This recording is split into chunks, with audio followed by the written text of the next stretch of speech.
경기도 부천의 한 편의점. 10년째 운영하고 있는 이 가게의 매출이 작년부터 급감하고 있습니다.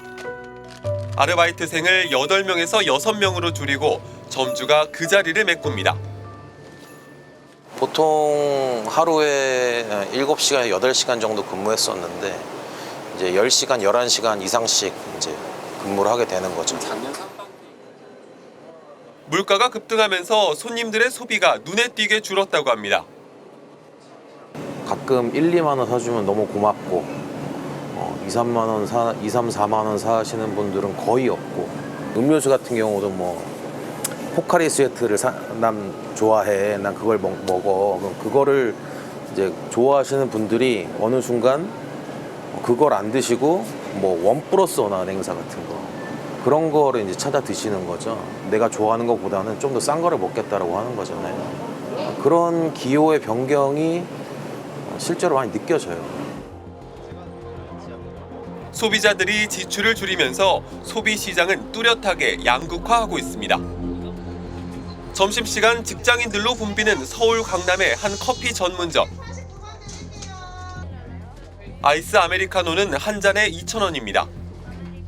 스타벅스에 비해 크기는 거의 2배인데 가격은 반도 안 됩니다. 1시간 동안 150잔 넘게 팔렸습니다.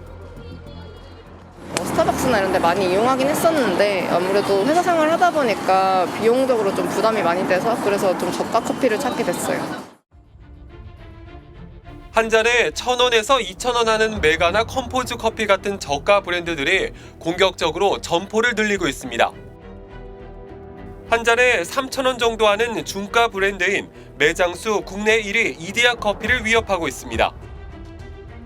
반대쪽에서는 한 잔에 8, 9,000원 하는 스페셜티 커피 브랜드들이 속속 한국에 상륙하고 있습니다. 스타벅스 리저브, 블루보틀은 물론 티몰튼, 다시아 커피, 인텔리젠시아가 곳곳에 매장을 열고 있습니다. 소비 여력이 있는 사람들과 없는 사람들의 시장이 분명하게 갈리고 있는 겁니다. 고물가 시대, 가격 민감도는 더 높아지고 있습니다. 1,000원 초저가 마케팅으로 유명한 다이소. 2019년 매출 2조 원을 돌파한 뒤 무섭게 성장해 지난해 3조 4,600억 원을 기록했습니다. 역시 초저가를 앞세운 중국 온라인 쇼핑 앱 알리와 테무도 무섭게 성장하고 있습니다. 알리 앱 사용자는 쿠팡에 이어 2위, 테무는 지마켓을 제치고 4위에 올랐습니다.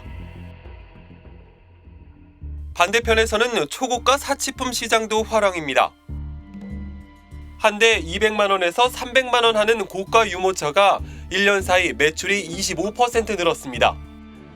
패딩 한 벌에 200만 원 하는 아동복 브랜드도 10% 매출이 뛰었습니다. 사치품 브랜드는 반려동물 쪽으로 시장을 확대하고 있습니다. 반려견 침대는 1,200만 원, 캐리어는 490만 원, 옷이 133만 원, 하네스가 77만 원입니다. 소비에서 중간이 점점 사라지는 겁니다.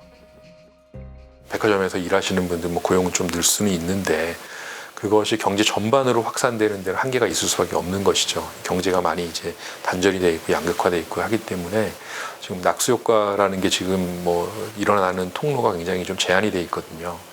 그래서 어려운 것이죠. 그러니까 고물가는 소득이 낮은 사람들에게 더 큰 타격을 줍니다. 소득 하위 10%는 분기마다 50에서 60만 원씩 적자가 납니다. 반면 상위 10%는 400에서 500만 원씩 흑자가 나고 있습니다.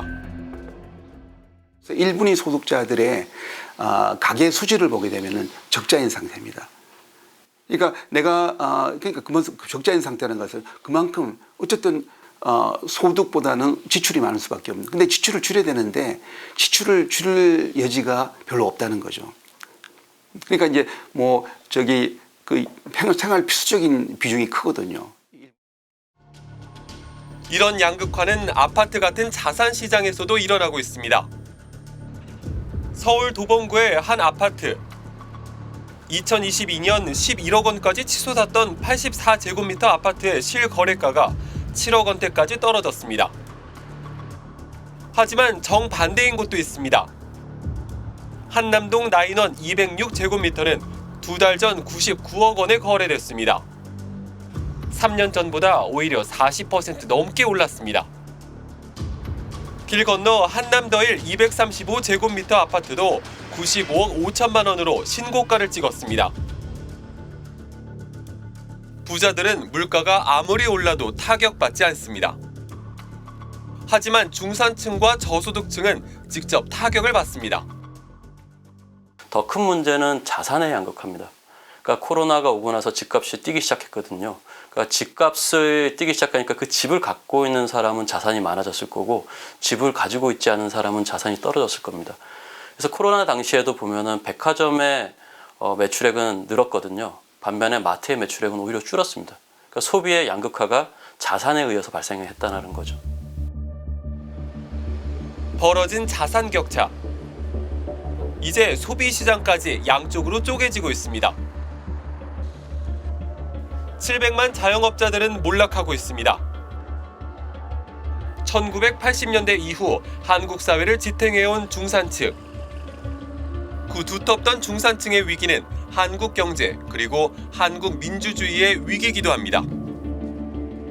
그래서 가장 우려되는 부분은 중산층이 분명히 존재했는데 이전에 보면은 객관적인 지표는 아니더라도 스스로 생각했을 때 나는 중산층이야, 중산층이 될 수 있어라고 생각하는 국민들이 대다수였는데 지금은 그 중산층이 무너졌다라는 거죠. 중산층으로 갈 수 있다라는 믿음이 없어지면은 사회의 모든 것들에 대한 불만, 그다음에 가진 사람들에 대한 불만, 그리고 이런 것들을 기회를 제공해 줄 수 없다라는, 정치라든지 국가에도 이런 것들을 안 해준다라는 불만들이 있기 때문에 사실은 사회가 안정적으로 발전할 수 있는 동력들을 무너뜨리게 되는 거죠.